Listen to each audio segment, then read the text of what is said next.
I just ran the LM class for the first time last night, and here's what I thought about it. I did get the Jag, and I bought that as the ready set. I went with the Jag because I was told it was the fastest, and it seems to be quite a bit lighter than most of the other bodies. The only ones I have hard numbers for are the Jag body, which with all of its pieces, the way it comes out of the box, is 30 grams, and then the Silver Horse Saudi C9 body is 43 grams.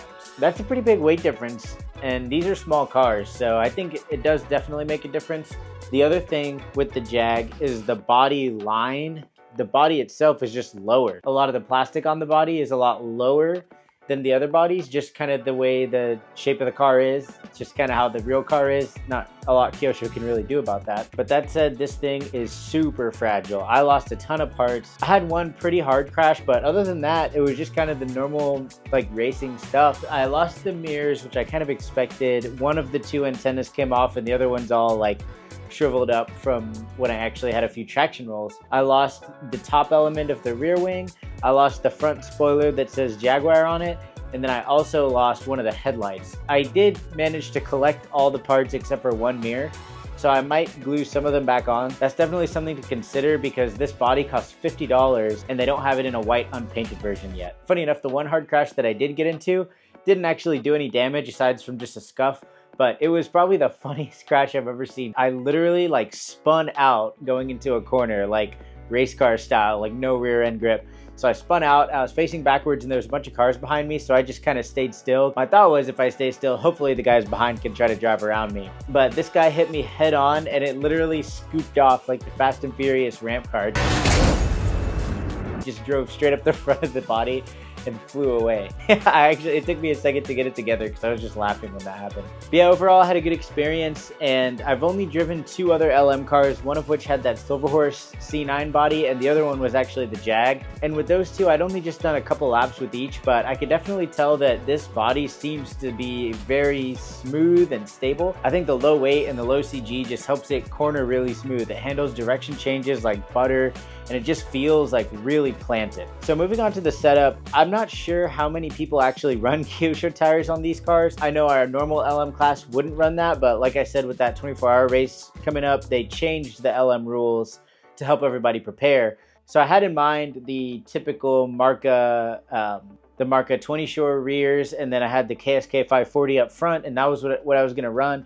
But then having to switch to the Kyosho tires, I started out by running a yellow radial in the rear and then the red slicks up front. I usually like a pretty pointy car. I like a car that doesn't push. I don't know, pushing just gives me stress. So I went with the softer compound up front and it was just pushing really bad. Like it wasn't actually that slow, but it just was pushing really bad and not really fun to drive in my opinion. So in my first couple practices with that setup, I ran a 10.198 and this was also a new track layout to me. So as a slight disclaimer, some of the improvement could have been just getting better at this track layout because this is my first time running it. So yeah, 10.198 and that was with the yellow radial rears and the red low profile front tires. And it was just pushing. I wasn't really having a lot of fun with it. So Mark recommended that I try the Blue Radials up front. And I never actually ran a radial on the front. So when he suggested that, I was actually pretty excited to try it out. So I did that. I just left the rears alone on the yellow radials and I switched to the blue radials up front.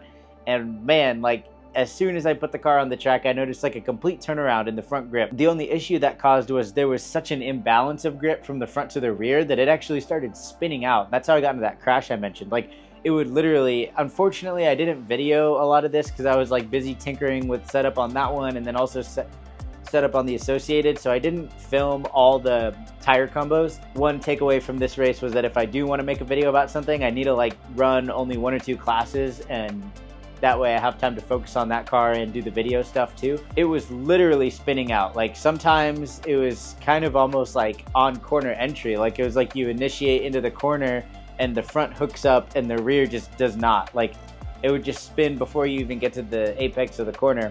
And then other times it would be okay on the entry if I would drive it in a little easier, but if I was carrying too much speed, the momentum would kind of swing it around the apex or later in the corner. But any aggressive turn in, it would literally spin on the way into the corner. So for the first and the second qualifiers, I had to drive very conservatively. I was kind of driving really timid because I was trying not to change direction too hard and trying not to turn in really hard. But I ended up losing a lot of pace because it was so timid. So my best time from the first and second qualifier rounds was a 10.3. I didn't see the exact split, so I actually lost about a tenth, and I think that was just due to being a little timid and trying to be really conservative with my turn in and direction changes. And it didn't help that this new layout is actually a pretty technical layout, so there was actually quite a bit of turning and direction changing, and it's kind of a layout where there's a good rhythm to it. So if you get off with one of the corners, if you get offline, it's kind of hard to recover, because I was literally just running like back to back, run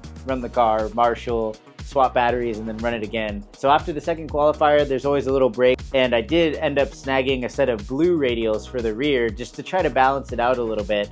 I thought that it might go back to pushing since there was no tire offset between front and rear. It's literally Blue Radials in the front and rear, but that actually didn't happen. When I switched to the Blue Radial rears, it drove like a freaking dream. It was sweet.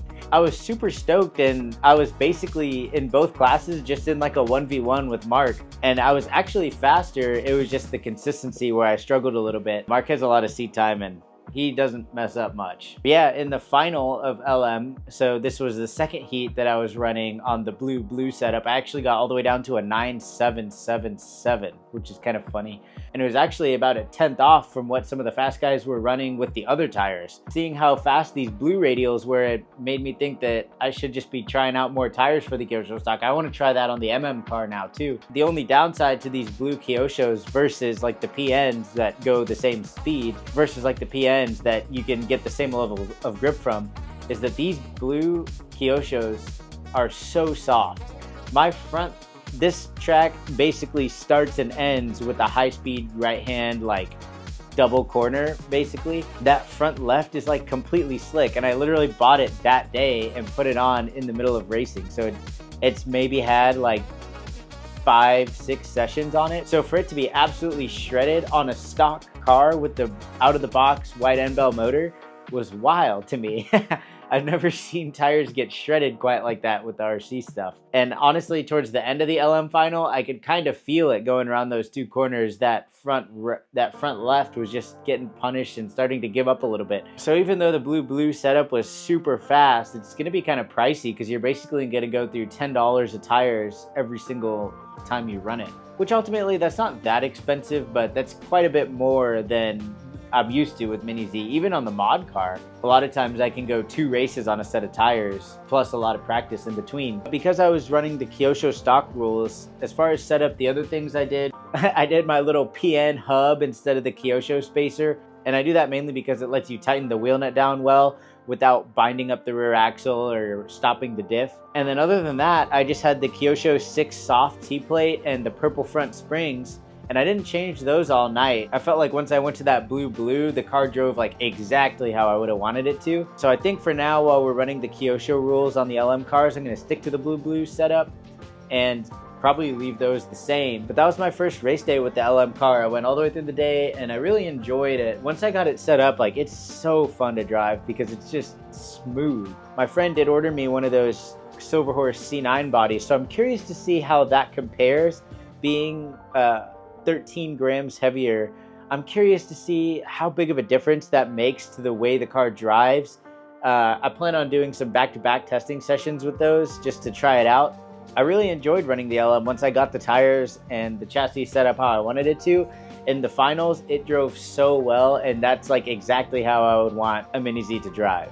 A few other things I tried out during the race day was the Pyro Punch batteries. The hot new battery hit the market. I've been running the PN HP900s, and in Houston at Inertia's grand opening, when I went from the PNs to the Carreras, I literally immediately dropped 4/10 like the next practice session, and I was like, dude, the Carreras are sick. A lot of people thought because of the packaging and the way the batteries look that they might be a clone of the Carrera. A lot of people thought because of the packaging and the way the battery looks that the Pyros might actually be just a clone of the Carreras, but I don't really know if that's the case because today, back-to-back testing between the PN and the Pyro Punch, I really didn't notice any difference in performance. I didn't really notice any more grunt off the corners like you do with the Carrera, and I also didn't notice that overall lap time improvement. I think the Carreras literally Like they provide more punch off the corner, and then they also seem to just allow you to make more power everywhere from acceleration to top speed.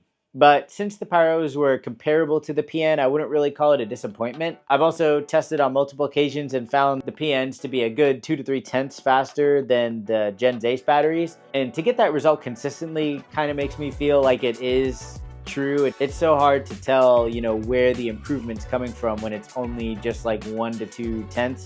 But to consistently be 2 to 3 tenths at different tracks, different layouts, and different cars, I'm kind of thinking that the PNs and the Pyros are actually a step above the Gen's Ace in terms of performance. I missed out on getting the reflex batteries. I found out about it early in the morning and they were already sold out, so I won't be able to tell you anything about those. And I'm still trying to get my hands on my own set of Carreras.